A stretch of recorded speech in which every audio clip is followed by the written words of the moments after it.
একবার তিনি শাম সফর করতেছিলেন।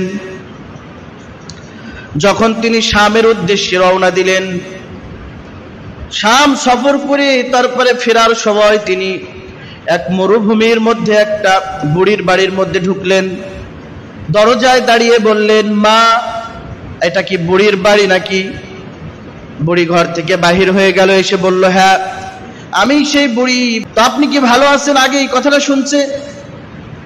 বুড়ি বলতেছে, আমি ভালো থাকি কেমনে? একটা সপ্তাহ পর্যন্ত আমার ঘরের মধ্যে কোনো আগুন জ্বলে না, আমি না খেয়ে আছি। বুড়ি তো জানে না এটা হযরত ওমর।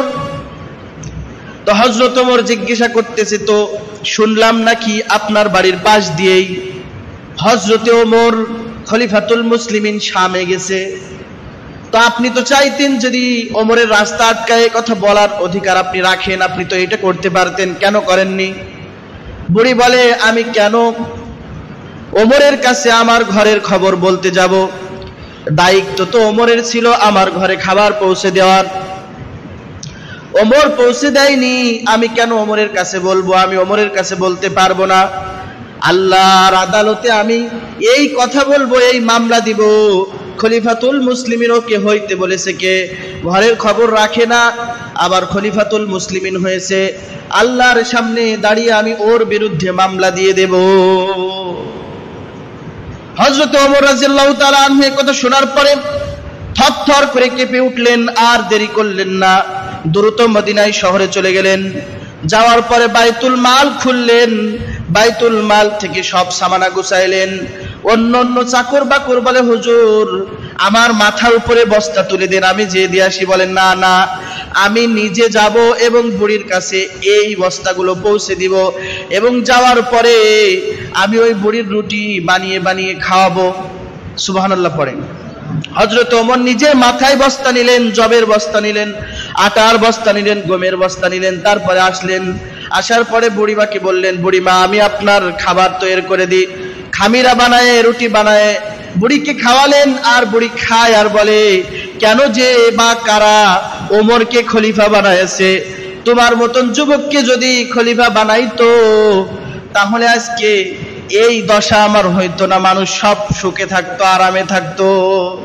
একথা বলার পর কিছুক্ষণ পর খাওয়া দাওয়া শেষ করলে হযরত ওমর বললেন, মা আপনি যে বললেন হযরত ওমরকে আপনি চিনেন না, কিন্তু তার বিষয়ে আপনি বদদুয়া করলেন, খারাপ বললেন, আল্লাহর কাছে মামলা দিবেন, আপনি কি ওমরকে চিনেন? বলেন, না। তো আমার নামটাও তো আপনি শুনলেন না। তখন সে বলল, হ্যাঁ বাবা তোমার নাম কি বলো? তখন বললেন, হ্যাঁ আমি সেই হযরত ওমর, আমি, মানুষ আমাকে খলিফাতুল মুসলিমিন কয়, আমি হলাম হযরত ওমর। বুড়ি তো একেবারে কেঁপে উঠেছে, তুমি হযরত ওমর? না জানি আমার কিছু হয়ে যায় এখন।